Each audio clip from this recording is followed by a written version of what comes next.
Now in this lecture we are going to discuss about inheritance relationship in Java. So inheritance is one of the fundamentals of object-oriented concept in Java. So let us start. So inheritance.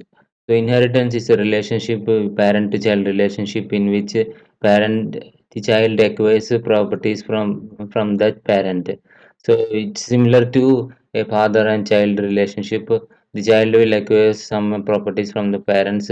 So that relationship is like that, and the inheritance relationship is like a relationship like that. It is implemented using the extend keyword, which we will discuss in the next lecture.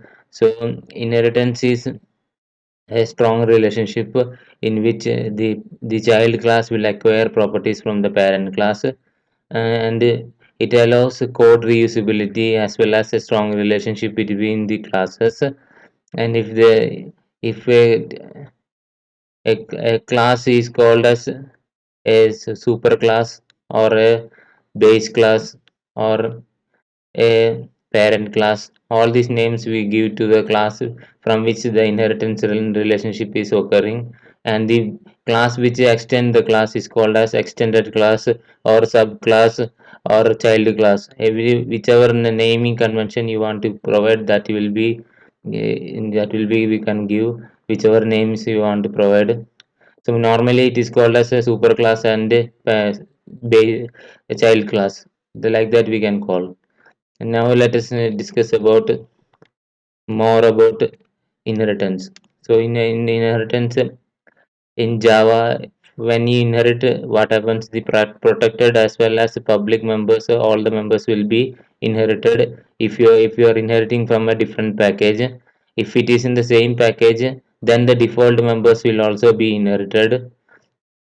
So you can see when you discuss about the access specifier, I have mentioned about inheritance. Through inheritance, we can able to access the particular protected variables. So here it is the inheritance. So through inheritance, we can access the protected members from a particular class. And also one more thing which previously I said was about inheritance is a relationship. So, if inheritance is a relationship, means when we say the class names father, it, like is a relationship will be there. For example, vehicle and car. Car is a vehicle. Like that relationship will be there. So that's how that relationship will come. And now let us discuss what about inheritance in Java. Java supports multi-level inheritance in which multiple classes will follow one by one after the another one another. We will discuss about multi-level inheritance in next section, next slide. And now once more we will discuss about Java will support only single inheritance, which means a class can have only one extended class. It cannot have multiple classes to extend. It can only extend a single class. Now let us discuss about the types of inheritance in Java. So there are three different types of inheritance. Multi-level inheritance, which is what happens when more than one class is there, and what happens is the class A will inherit, class B will inherit from class A, and a class C will inherit from the class B. So that kind of multiple levels of inheritance will be there, that is supported in Java. And second type of inheritance we'll discuss is multiple inheritance. Multiple inheritance means a class of inherits from two other classes. This is not possible in Java. In Java, a class can have only one parent class, but through inheritance, interfaces, we can have multiple inheritance through interfaces in Java. When we discuss about interfaces, we will discuss about this topic. Now let us discuss about the third type of inheritance, which is hierarchical inheritance. Hierarchical inheritance is means there are more than one subclasses of a particular class. So there is multiple subclasses for a particular parent class. That relationship is hierarchical inheritance. Now let us see this using some representation, some diagrams, we will be able to understand it more correctly. So here is an example for multiple inheritance, multi-level inheritance, in which a mammal will inherit from animal, and a dog will inherit from mammal. So that relationship is a multi-level inheritance. Next type of inheritance we will discuss is multiple inheritance, in which a father and mother, a child will acquire properties from father and mother. That relationship is there. This kind of relationship cannot be implemented using classes. We need to have interfaces in our program to implement this relationship. Next type of inheritance is hierarchical inheritance. Here you can see the hierarchy of car and truck inheriting from the vehicle class. So this is about inheritance. We've seen all the different types of inheritance also. Now let us see some of programs based on the inheritance. Now let us discuss about a program about inheritance in Java.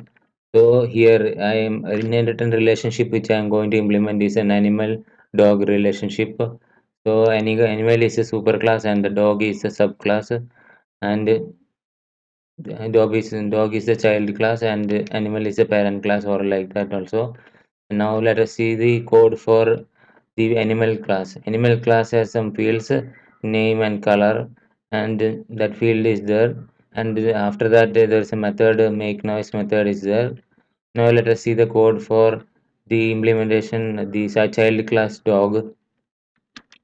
Here you can see the dog child class which extends the animal class. So the extends keyword is used to extend a particular class. So we have to write the extend keyword in order to inherit the properties from the parent class. Now let us see the code for main method. So in the main method, as you can see, I have created an object of dog, and I'm calling the particular fields and the method from the dog. So here the dog will inherit the properties of animal. The dog class, as you seen, that doesn't have any properties, but since it inherited the class animal, it will get the other properties. Now let us see the output of this program. Here you can see the output as came. So here the make noise method is printing, as well as the name of the object is getting printed. And that is it for this inheritance session. So inheritance lecture we have discussed about the various types of inheritance. What is inheritance in Java also we explained. This strong child parent to child relationship which allows code reusability and strong relationship in Java. And we also seen a simple program to how to implement inheritance using extend keyword. So extends keyword is used to implement this relationship. Thank you for watching. We'll see you in the next video.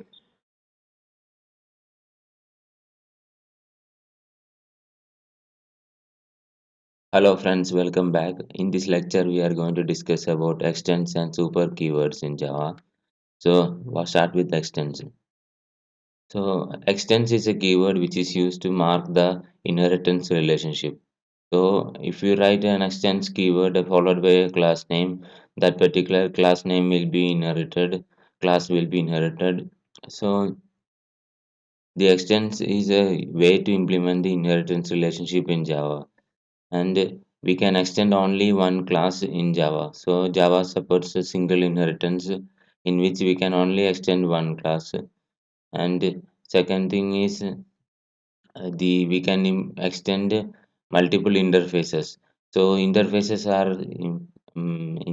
are class like constructs which have only abstract methods which will doesn't have any implementation. So we'll talk about interfaces in the next section of abstraction in Java. And next we want to discuss is the syntax of writing the extends keyword. So will class name followed by extends keyword followed by the particular the class which you want to extend. The next thing which we want to discuss about is the object class. The object class is a superclass of all the classes. So if you don't write the extends of a particular class, that class will indirectly extends the object class. So it is important to understand that the object class has some methods, and those methods will be available in all the classes through this inheritance relationship. If you don't write extends keyword also, it will extend the object class. Now let us discuss about next type of keyword, which is super keyword. So super keyword is used to access the super class methods. So if in a subclass you want to, in a child class you want to access the method of the parent class, so in that case you will write the super dot followed by the method name to invoke the super classes method. So it is very handy because if you do write super dot method name, the whatever the implementation of the particular method which is happened on the, if there is multiple inheritance is there, multi-level inheritance is there, at that time whichever the latest implementation of the particular method has happened, that implementation will be provided for you using the super keyword. So you don't need to write super dot super like that. You don't need to write it. It is not possible in Java. Only one time you can write super dot, like that you can write. So it will call the implementation which has happened just before the of that method, which is happened in its superclass. And next we will discuss about another use of super. So super can be used to invoke the superclass constructor also. So if super followed by the parameters, if you write, then the superclass constructors will be getting called. So this is a way to, when we initialize objects, we need, sometimes we need to call the superclasses or constructors also, so that the objects are initialized properly. So one more thing to remember about super keyword is a super statement should be the first statement of the constructor block if it is written. So it should be careful when we write super. Super should be the first statement in the constructor, else it will throw an error. Now let us see some programs based on the super and this super and extends keyword. Now let us discuss about a program which has extends and super keywords. So in this program we are going to implement a multi-level inheritance concept in Java. So here there is an animal class and a bird class and a crow class. So the bird class will extend the animal class and the crow class will extend the bird class. So our multi-level inheritance will be implemented like that. So we'll start with the implementation of animal class, which is the super class of all the other classes.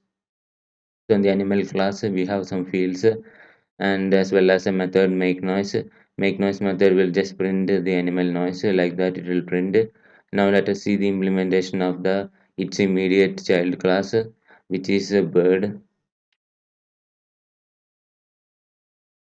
So here we can see the bird class. The bird class has some fields and also a method make noise is overridden. So override is at the rate override is an annotation. Whatever we write at after at the rate override, it is in a meaning it has a provided a metadata of to our code. Metadata is the information that this specific method has some specific task to perform. So the override, if we write at the rate override over a method name method, and at that time what will happen is that method will be overridden. So what will happen is when we run this program and create an object of bird and call the make noise, at that time the implementation which has happened in the in that bird will be getting invoked rather than its parent classes implementation. So that's how methods are getting overridden. We will discuss about overriding in next lecture. Now let us discuss about its child class crow. So crow is the this the child class of bird. So in this also I have implemented the make noise method. So in this make noise method, in the first statement you can see in the method is the super call to call the make noise. So both the super classes has the implementation of make noise. So which make noise will get called? That will be your question. So in this case, what happens is whatever the immediate implementation of the make noise that will be getting invoked. That means the make noise which is inside the bird class, which is its immediate parent, that will be getting invoked. And now and again I'm printing out crow noise, like that message I'm printing out. Now let us see the main method to see how I'm invoking these classes. So here you can see the main method. In the main method, I am creating the anonymous objects for each classes and invoking the make noise method, so that we will be able to know which make noise is getting printed. First, I am printing the animal, then the bird, then crow. And now let us see the output for this program. So here you can see the output. First, for animal object, animal noise printed. For bird, bird noise printed. For crow object, both bird noise as well as crow noise is getting printed, because we are calling the super method using the super keyword to call the superclass method. Its immediate superclass is bird, so the immediate superclass has the implementation of make noise, so it will be invoked. Now let us see another program based on extends and super keyword. Now let us see a simple program to explain about extends and super keyword.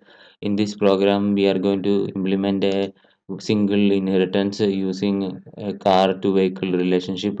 So the car class will extend the vehicle class and create a single inheritance. So let's start. So here we can see vehicle class has some fields, and one of the fields is private field, so we'll check whether the private fields are inherited to the subclass or the child class. And and let us see, and we have a constructor of the particular class, and in the constructor I am printing a message. So let us see the implementation of the its child class, which is car. So here you can see the car class, and the car class has some fields, and in that I'm calling a constructor of the particular car class. In the constructor, the first line is the super statement. So the super statement, super keyword I'm using to call the particular super class. It's a super class constructor. So when you use the super statement, you have to carefully use it. It should be the first line of the of the block of constructor block, else it will throw a one error. And next thing which you need to discuss is here print car details method. In this I am trying to access the private members of the particular class, but it is not access of the parent class. It is not accessible, and we cannot access the private members of a parent class within the child class. Now and then I'm printing the other car details here. Now let us see the main method for this program. So here you can see the main method. In the main method, I have created a car object and setting some values into it. And finally, I'm calling the print car details method to print the car details. Let us see the output for this program. Here you can see the output as came. So the car details has been printed. The constructor first statement is the vehicle constructor. So the super call is getting worked, and so the vehicle constructor is getting called its parent class constructor, and the other fields values are also getting printed from the car details method. Now let us summarize this lecture. In this lecture, we are seeing about the usage of extends and super keyword. So super keyword can be used to call the superclass methods as well as fields, and also you can uh, you call use super keyword in constructors to call the parent class constructor. If you do that in time of using it in constructors, the super statement should be the first statement of the block. And next thing which you mentioned about is extends keyword. Extends keyword is used to extend the classes to create the child classes. You can have to do the extends keyword. Now, thank you for watching this lecture. Please continue watching the series.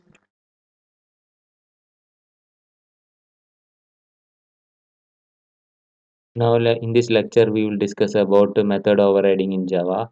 So, in the previous lectures, we discussed about inheritance. So, inheritance will bring up the methods of the parent class to the child class. So in method overriding is a concept by which we will override the method of the parent class and write our own implementation in their child class. So inheritance always brings up the methods of the parent class. So sometimes in some cases we don't want those methods to execute. We want the child class methods to execute. So at that time we want to override. We will use the overriding concept in Java, and how we will override methods is using writing the same signature of the same method name and the same parameter list, and like that if you write a method in the child class same as that of the super class, then the method will be overridden and the child class method will be invoked. And next, one more thing to discuss about is the rate override annotation. Which annotation is a specific meta information about the particular in the method. So it will make sure that there is a compile time checking whether this particular method is overridden correctly or not. So if you don't provide at the rate override, this compile time checking will not happen. So you may run into some errors if you don't write at the rate override and override it. So sometimes what happens is you will miss some make a spelling mistake in the name of the particular method, and the method will not get overridden. So to avoid that, you always use at the rate override annotation, and this should be provided before the method name. And one more thing to discuss about is the access specifiers related to overriding. So we can use the same access specifier whatever mentioned in the super class, as well as we can use the wider one, a wider access specifier to implement the in overriding concept. Now let us see some of the programs based on overriding concept in Java. Now in this program we are going to see how we can override methods correctly.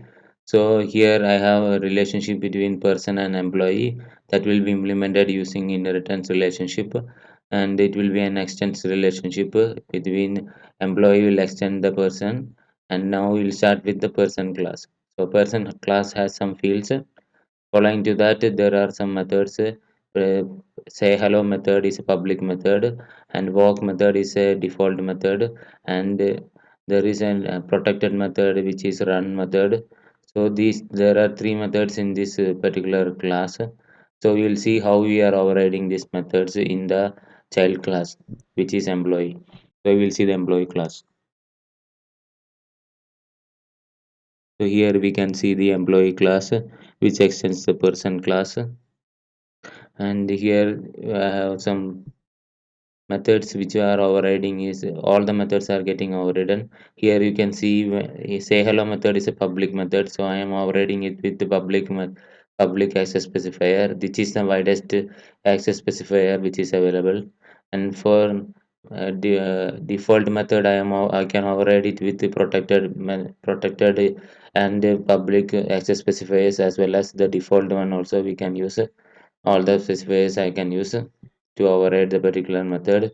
And for protected method I can use protected as well as public to override the wider, which are the wider of that particular access specifier. So this is how we will override these methods which are there in the parent class. Now let us see the main method to see how I am invoking these particular classes. So here in this main method of this program, I am created the object for particular person and employee person, and I'm calling the objects, and I'm calling the particular specific methods of the particular class.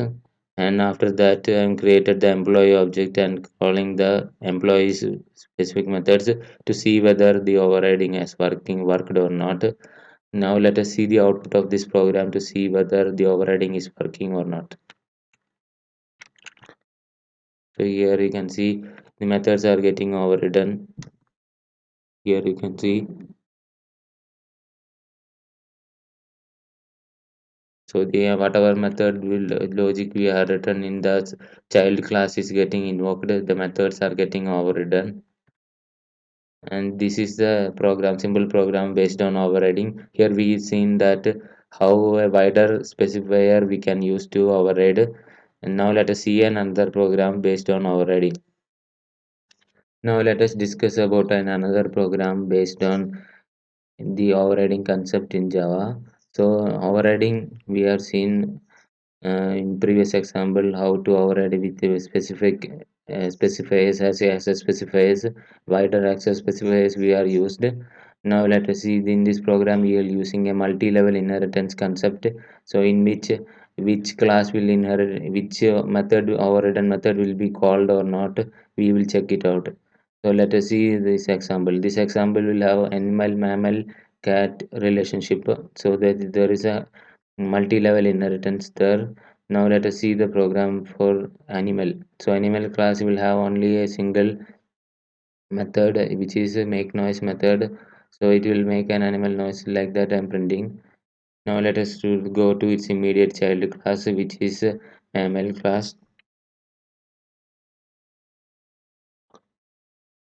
So here we can see the mammal class which extends the particular animal class, and I'm overriding the particular methods in this class. And after that overriding, I am printing out the particular message and mammal noise into the console.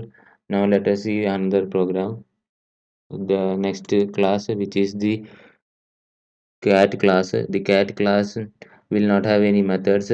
So how which make noise will get invoked while calling creating the cat object, we will see. So we will see the main method for this. So in this main method, I simply created a car object, and following that car object, I'm calling the make noise. So which make noise will get invoked? Let us see in the output of this program. Here you can see mammal noise is getting invoked. So how this logic is like, when we have multiple level of inheritance, at that time what is the latest overridden class, overridden method that will get invoked. So if that particular class has overridden the method multiple times, a particular method is overridden multiple times in the multi-level inheritance concept, what was the latest in implement overridden method, that method will get invoked. That's how this in multi-level inheritance this overriding concept will work. Thank you for watching this lecture. And in this entire lecture we are seeing about the overriding concept in Java, and how the or we can use specific access specifiers to use to override the methods correctly. And we have seen some programs to multi-level inheritance also, how in that case how the overriding will work. Thank you for watching this lecture.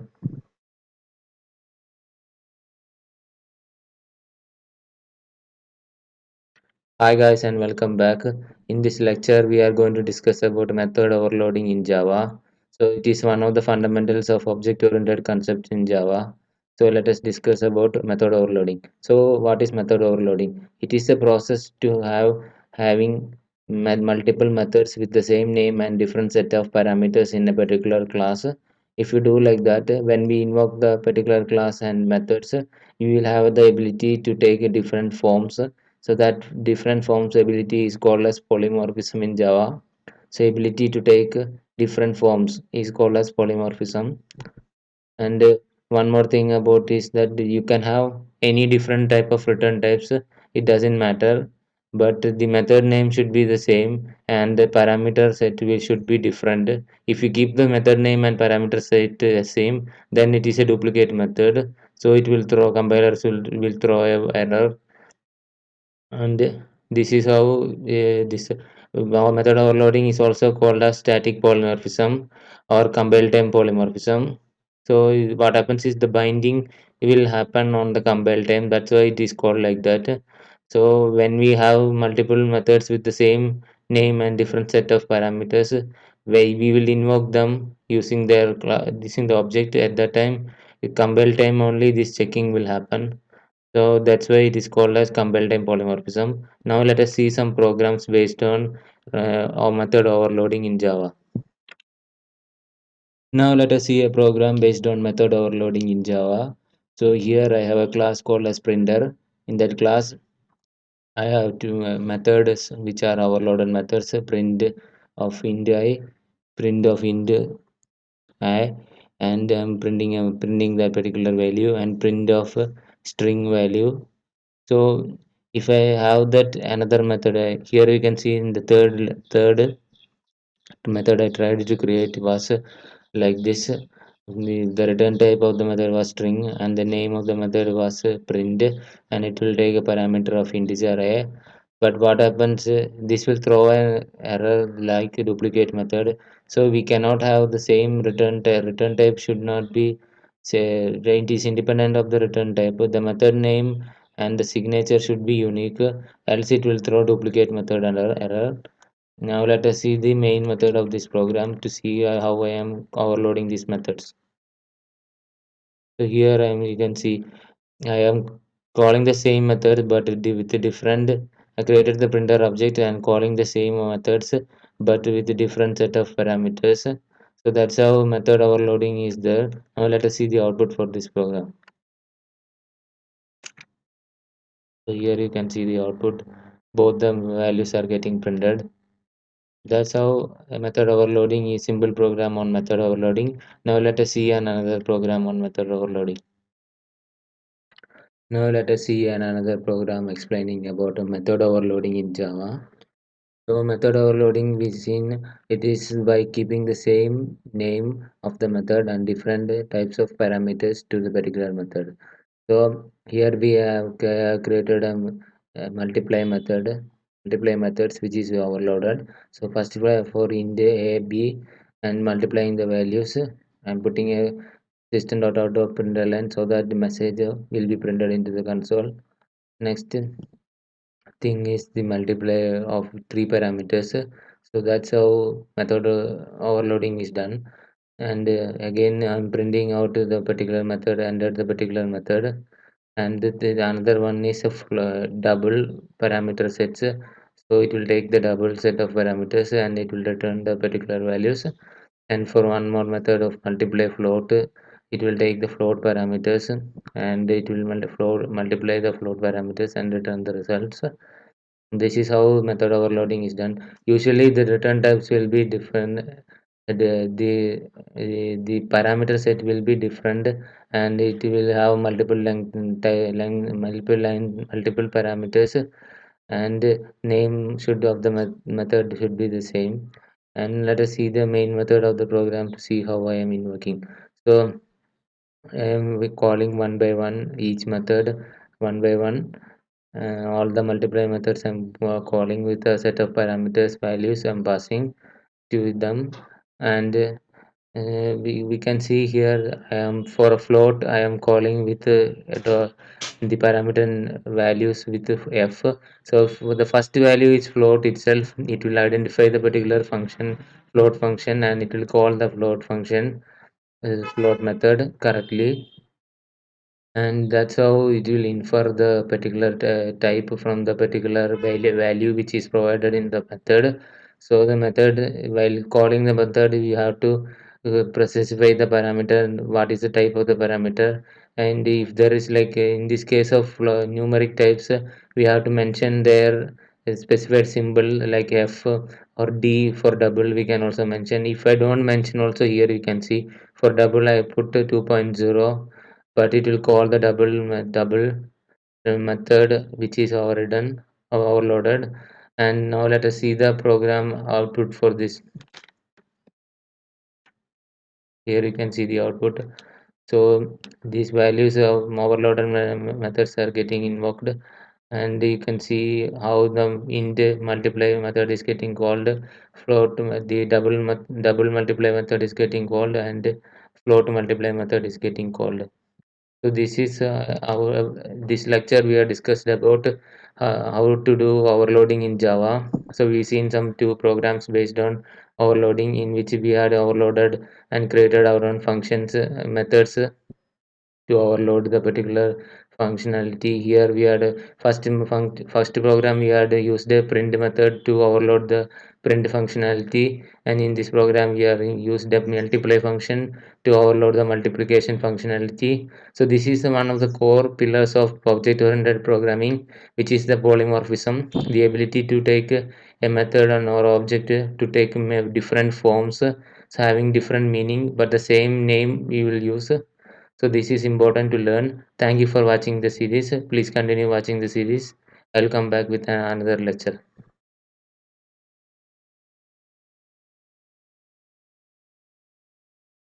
Hello friends, welcome back. In this lecture, we are going to discuss about dynamic method dispatch. So we will start. So first thing which we need to know about before dynamic method dispatch is the overriding concept in Java. So we already discussed about how to we will override a particular method from a particular class by using the iterate override annotation in the child or the subclass, and we will override the particular method, and we will create the object of the child class and call the particular method. At that time the child class method is getting invoked. This is one way of doing this overriding concept. So once we learned about inheritance, one thing we need to understand about inheritance is not only it brings up the all the fields and it will share not only all the fields and the methods to the child class, it will also share the type. So you can use the superclass reference variable to hold the type of the sub subclass. So that is a way of inheritance relationship in Java.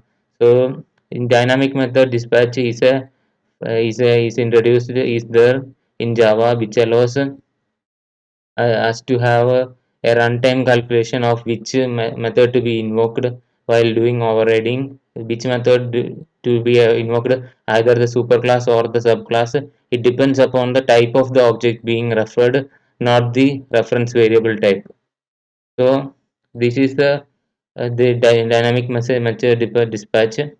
So we need to understand it is a runtime feature, not the compile time feature. So it is in at runtime it is calculated that which method should be invoked based on the type of the object created, not the reference variable type. So that is the concept of the dynamic method dispatch. Let us see some programs based on this dynamic method dispatch. Now in this program we are going to see how dynamic method dispatch is working in Java. So in this program we will have a inheritance relationship between vehicle and truck. So vehicle will be the superclass and truck will be the child class, and we will have a relationship between them using extends keyword, and we will have some methods on them, and we will do the dynamic method dispatch code. Let us see from the beginning. Let us see the code for vehicle class. So the vehicle class has two methods, start and apply break. So two methods are there. These methods will do nothing, just to print some message to the console. So let us see the next class, which is its child class, which is truck class. So here we can see the truck class. So in the truck class I am overriding the start method. So I'm printing a particular message, truck started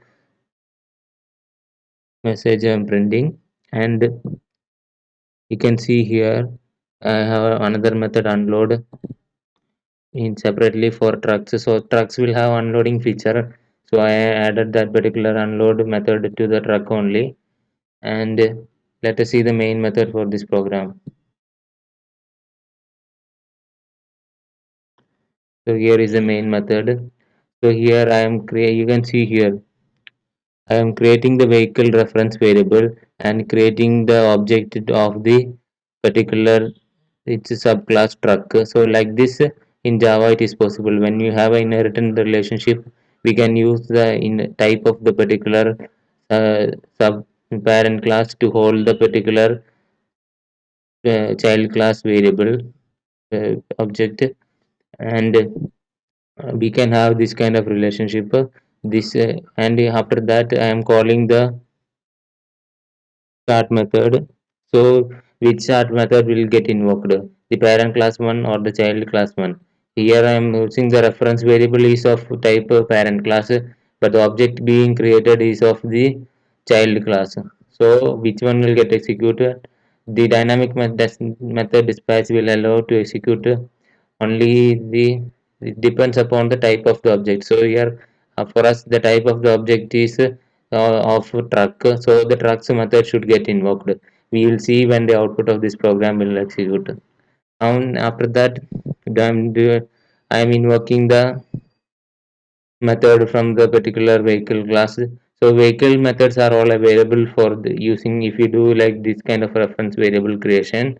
But if you want to access the truck class method, that is not available. So how to make it available? In Java, we can use casting to do make that possible. So before doing casting, we always have to check whether it is an instance of a particular class. So that variable is reference variable is instance of a particular class which we want to cast to. So that we will check, and after that, we will once that checking is done, then we will do it is calling the particular method unload method from the particular class, and let us see the output for this program to check the dynamic method dispatch how it is working. Here you can see the method. So whatever the object type is the child class object, that type reference variable is getting invoked, that method is getting invoked. So the overridden method is getting called. So this calculation is done during runtime. And where we can see the unload method is also getting called. That means this is an instance of a particular variable and then it is getting invoked. So that's how dynamic method dispatch is working. Now let us see a new feature which is pattern matching for instance of in the next program. Now let us see a program based on pattern matching for instance of operation. So here I am using the same the previous example we had discussed about vehicle and truck. The same vehicle and truck object is used in this program also. So here you can see in the main method I am creating a way.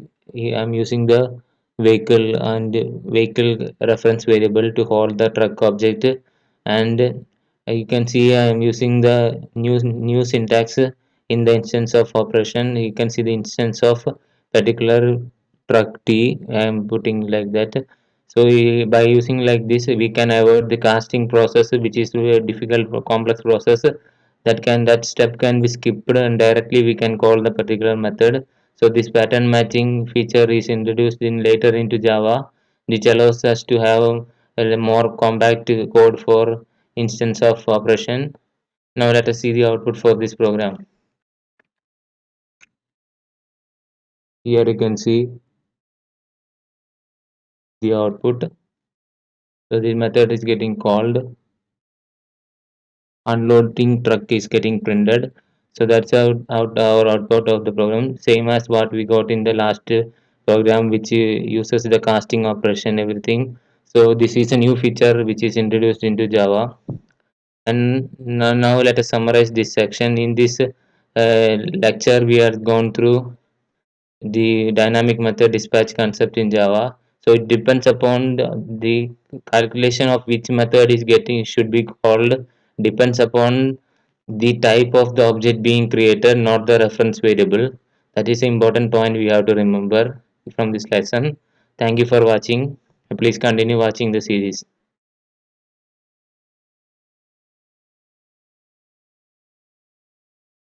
Hello friends, welcome back. In this lecture we are going to discuss about covariant return types.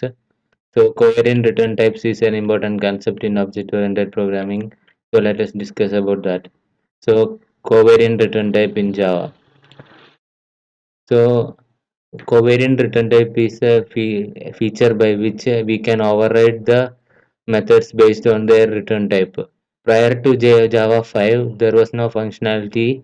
After Java 5, this functionality was added to Java, by which the covariant relationship can be maintained.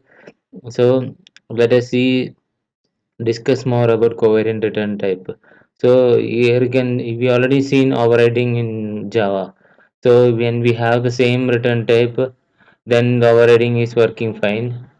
So when there is another way of overriding using the covariant return type, which means that if you override a class with a subclass whose return type is a subtype of the particular parent class return type, so that time covariant return will work.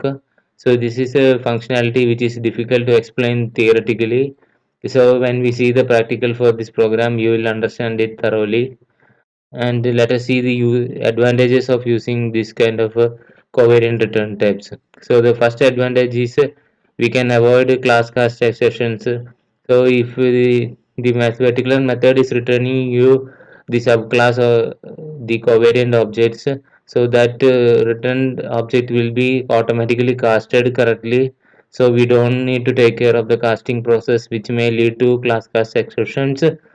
So that is avoided in this way of the covariant return types, and this will make our code much more readable and understandable, so people can understand our code much more easily. And that is it for this practical session. Now let us see some programs based on covariant return type. Now let us discuss a program on covariant return type in Java. So in this example, we are going to have a relationship between father and grandfather class. So father will extend the grandfather class as in the real world, how it is a relationship like that only. And here in the grandfather class, we start with the grandfather class. So in the grandfather class, I have a method which is returning the grandfather object type of object. Get object method is there. Here I am returning this. This means current reference of the particular object is getting and returned. So this is a implementation of the method. Now let us see the father class. Here you can see the father class. Here I am overriding the get object method, and I am writing the get and writing the implementation of the particular method, and in that method I am returning the this reference, which means the father's object will be returned. So that's how the implementation. Here I am overriding it with the covariant return type. So the return types you can see here, the return type of the method is father object. Here you can see the return type is father, and previous return type was grandfather. So that's how the covariant return type is there. Now let us see the main method of this program.